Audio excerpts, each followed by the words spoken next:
One of the most important things that students need to learn is the ability to observe and observe very, very well.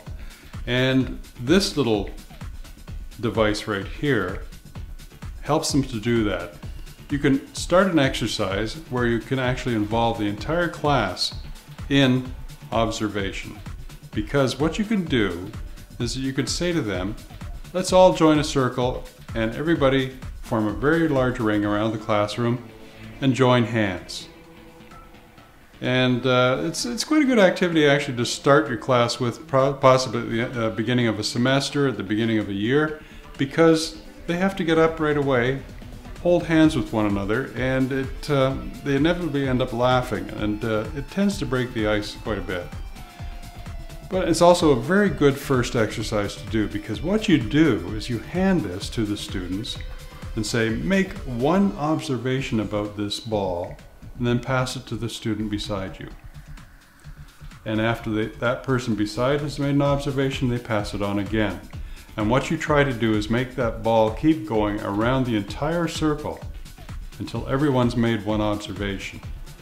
So they may make the observations such as, it's white, it's spherical, it's got a metal strip on the outside, it's got a hole in the center, there's a manufacturer's tag on it, there's a seam around the outside, and perhaps you're going to get somebody saying it's made of plastic.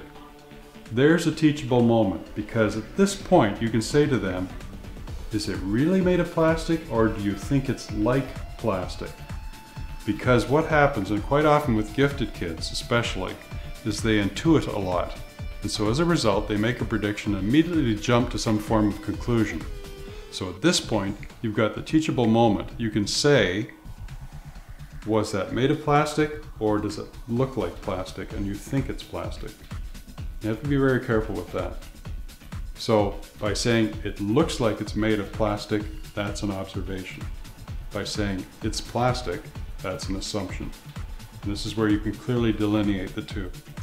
So anyway, they go around the class, each person makes an observation, and accidentally somebody inevitably is going to touch both metal strips at the same time. And when they do, you get a sound. Not only do you get a sound, it lights up.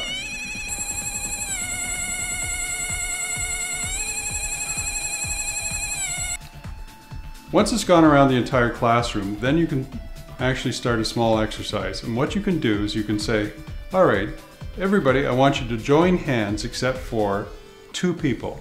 And those two people have to extend their index finger and touch one of the metal tabs. Meanwhile, you as the teacher are holding this ball like this, facing into the center of the circle. And the student on this side uses one index finger, touches a metal tab like this, and the student on this side, one index finger, and touches the metal tab like that. If everybody's joined hands around the circle, this is going to warble and light up, and it surprises everybody. And at this point, what you can say is, somebody on the other side of the circle, let go of hands, and as soon as they do, this ball will stop warbling. When they join hands again, it will start again.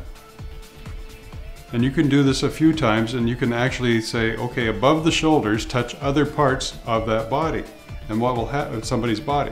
And what they will discover is that there are conductive and non-conductive parts on a human body that can actually conduct the signal around the ring. This is an ideal way of actually demonstrating to students series and parallel circuits. That's something that we're not going to go into the video today, but it's something that you can actually do, and check our instructions and you'll be able to see how you can do that. And you can have the kids get an intuitive feel within 5 minutes of the difference between a series and parallel circuits. What you can do with this ball afterwards is you can get a number of these and give one to each group of 4 or 5 students, and what they can do with the question that you pose to them is try and investigate, how does this actually work, and why, when they join hands, does it light up and warble.